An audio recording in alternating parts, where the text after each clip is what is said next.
Hello, my name is Maria Bezubova and you're at my channel Fertilizers Jazz. Here we talk about events, trends, technologies in the world of fertilizers and agriculture. Please subscribe to the channel, put like to this video, and let's jazz! Today in December 16, 2024, and it is a weekly markets update. Let's have a look at the news of week 50 and see what are the next trends. The key news of the week, of course, is the Indian urea purchase tender, the 7th during this year.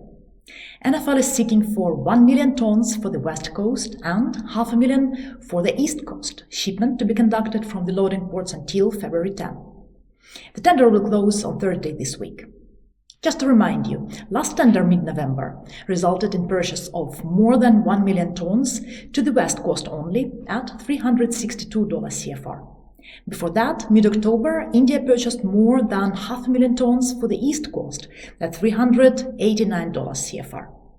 Now the expectation in the market is that L1 price for the West Coast will be somewhere close to $370 CFR, but it will very much depend on the actual volume purchased, if the actual volume coincides with the announced one.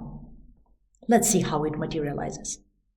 But tender announcement revived market activity as usually, and prices surged. Egyptian producers sold more than 40,000 tons of granular product in the range between $371 to $80 for FOB, and even higher values are expected this week.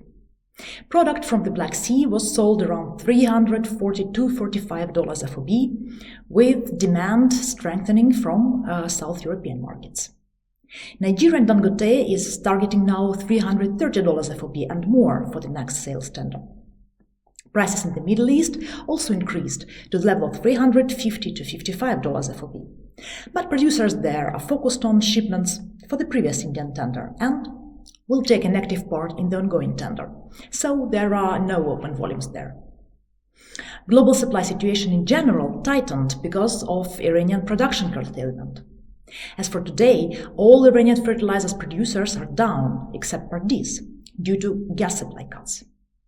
Last week, there were sales of Iranian urea at $303 to $7 FOB, and now producers target $315. At the same time, demand is still lagging behind. Most of the European buyers are not expected to come back to the market before the holidays.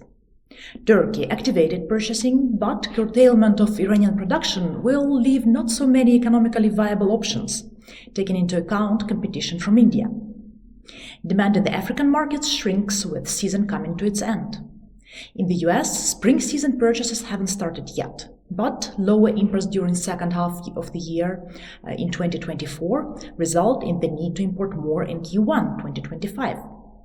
However, with 1.5 million tons tender in India, US will need to compete for tons, and even traditional suppliers to the US might have better options.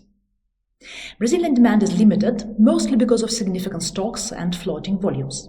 However, price level increased on the back of international price trend to $350 CFR and even more close to weekend. Brazilian urea imports for 11 months of this year set a record of 7.6 million tons. 19% higher versus a year ago. No surprise that paper values surged amid Indian tender news. Egypt FOB increased by $5 for December to the level of actual sales of last week, and by $10 for January and February to the level of $380 average. NOLA values jumped due to potential need to compete for supply in Q1 and reached $332 FOB for January and $340 for February per short ton. Arab Gulf FOB also significantly climbed for January and February to the average of $355 to $58. Brazil CFR for January and February increased by $13 to the level of $355 CFR. Ammonium sulfate market was mostly quiet last week. Standard product price in China remains stable at the level of $131 to $35 FOB. Granular product price firmed slightly to the level of $140 to $50 FOB amid increased demand from Brazil.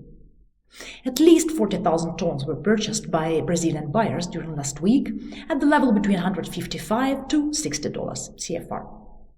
Demand in the US picked up, and major producer Advance 6 increased prices for the first quarter for the second time in a month.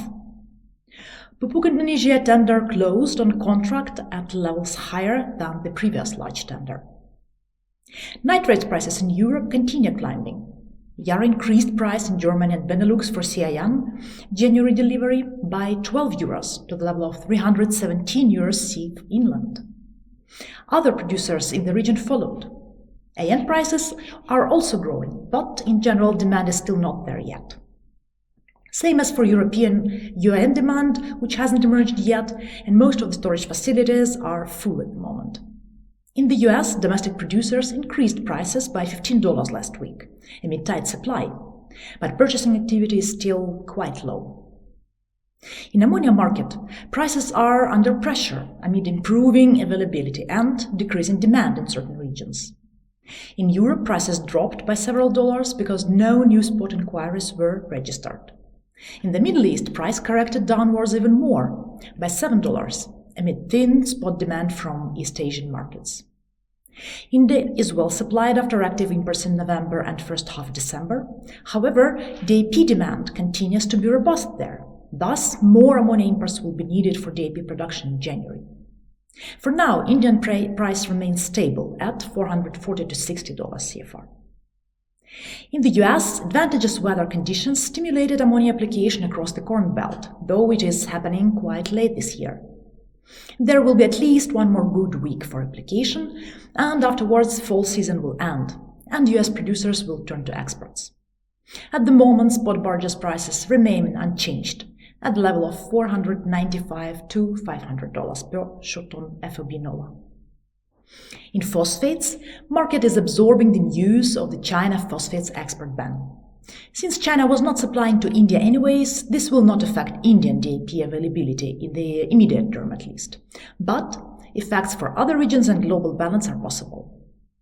There are still some Chinese producers and traders hoping that export inspections for secured sales might resume in January, but the vast majority of market players expect the situation will be the same as last year, when exports restarted in Q2.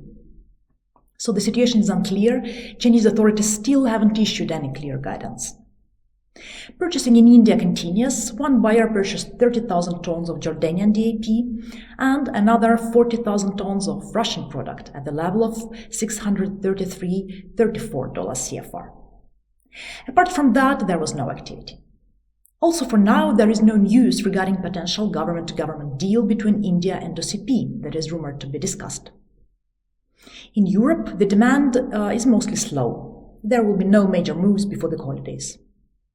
Lifosa offers DAP at a very competitive price, around 620 euros FCA for Benelux and 605 euros FCA in Ravenna.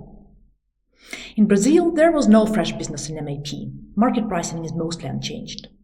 In the US, aside from an MAP barge sold at 600 per short ton FOB for December, no more NOLA business emerged. Mosaic announced its winter fill offers at $570 per short ton FOB NOLA for DAP and $610 for MAP. Moving to the fundamentals. European natural gas futures decreased sharply to 41 euros per megawatt hour as milder weather and steady supply eased market concerns. Forecasts suggest above average temperatures for northwest Europe for this week, reducing heating demand. While wind energy production is below seasonal norms, keeping gas demand for power plants relatively low, pipeline and LNG supplies remain stable. Concerns about storage depletion are easing with the milder weather. US natural gas futures increased rapidly during the week, but then dropped on Friday to $3.28 per MMBTU, retreating from a 13-month high. The increase was driven by colder weather, but then the trend reversed and now mild weather is expected, and thus rising gas supplies. LNG export activity continues to rise, with flows to US LNG plants reaching an 11-month high, partly due to the start of operations at Venture Global LNG's Plaquemines plant. In general, gas output in the lower 48 states rose to more than 103 billion cubic feet in December, approaching the record of 105 billion. Agricultural commodities future prices corrected amid the forecasts in December report of USDA. Wheat futures climbed slightly to $5.51 per bushel. The December report of USDA made minor adjustments to world projections. USDA decreased production by 1.8 million tons, driven by lower than expected yields in the EU. Also, it cut export estimates for the EU and Russia by 1 million tons each. A change moderated by increases for the US and Ukraine. Ending stocks in major exporting markets increased by almost 500,000 tons, although it still hovers 13% below the 5-year average. In the US, ending stocks estimate is down by 2% from last month, but still 14% above the 5-year average. Corn futures rose above $4.4 per bushel, marking a 10-week high, fueled by strong export sales and positive market sentiment. Since October, US corn export sales have surged, with weekly sales surpassing 2 million tons, exceeding typical seasonal averages. With annual US corn exports projected at almost 63 million tons level, this pace suggests exports may even outpace USDA estimates. While export sales may slow as harvest pressure eases, ongoing strong demand and competitive pricing should support prices. In general, December USDA report forecasts global corn production in 24-25 season lower by 1.5 million tons versus previous evaluation, and ending stocks lower by 7.7 million tons. Soybeans prices floated at the similar level, just below $9.9 per bushel. USDA in December report again corrected upwards forecast of Argentinian harvest for 24-25 season by 1 million tons, which weighed a bit on future prices. Another news from agricultural front came from London that witnessed an extraordinary spectacle on December 11 as more than 600 tractors rolled into Westminster in a dramatic protest. Chief among their demands is the abandonment of plans to impose a 20% inheritance tax on farm businesses, valued over £1 million. Other grievances, among others, include planned tax hikes on fertilizers, indicating that under such high costs of inputs, British farming will be dead very soon. These calls for actions are heard not only from British but also from other European farmers. We here in fertilizers industry need to watch these developments very carefully, because unfortunately it results in fertilizers demand shrinkage. And in 2024, we saw it clearly in phosphate segments, for example. Moving to the shipping industry. Containerized freight index increased by 5% last week. Spot rates for the vast majority of routes marginally climbed due to active holiday season. However, price direction for 2025 isn't clear because of capacity oversupply that is expected to reach 7 to 8% next year. Estimates of the actual amount of capacity set to be delivered varies, but many analysts put the number at around 220 vessels are scheduled to be delivered, totaling around 1.9 million TEU, representing capacity increase of 6%. It is unlikely that demand will grow at this pace, so market might expect downward price correction. The Baltic Exchange Rate Index dropped more to level last seen in July 2023. The Capesize market faced a difficult week marked by steady declines and a lack of support across both the Pacific and Atlantic basins. A continuation of the previous week played out with a stable opening to the week for rates in the Atlantic. However, Asia struggled to get going this week, with pressure mounting from the very start as the tonnage count grew. For Ultra and Supramax segment, the week was tough with demand subdued. In Handysize segment, the market saw limited visible activity across both basins. While the continent appeared softer, the Mediterranean side was relatively stable. At the same time, in Asia, the tonnage count has been increasing throughout the week, leading to downward pressure on rates, and some brokers anticipating further market softening. To sum up, Indian tender was a surprise for the market in terms of significant volume announced. However, actual market direction will be clear only after confirmation of this volume. Anyways, it gave market a boost and urea prices surged across the globe. Nitrates prices in Europe also climbed amid the spur in urea, and ammonium sulfate prices as well. However, buyers are mostly cautious and prefer to wait until market direction will be more clear. Activity in phosphates happened mostly in India, prices kept stable across the benchmarks. Milder weather forecast brought some relief to natural gas future prices, especially in Europe. Agricultural commodities future prices corrected amid December USDA report. Wheat and corn futures increased, while soybeans marginally decreased due to upward correction of Argentinian crop. Cost of containers shipment increased again, but overcapacity that will arrive to the market during next year is expected to influence downward price correction.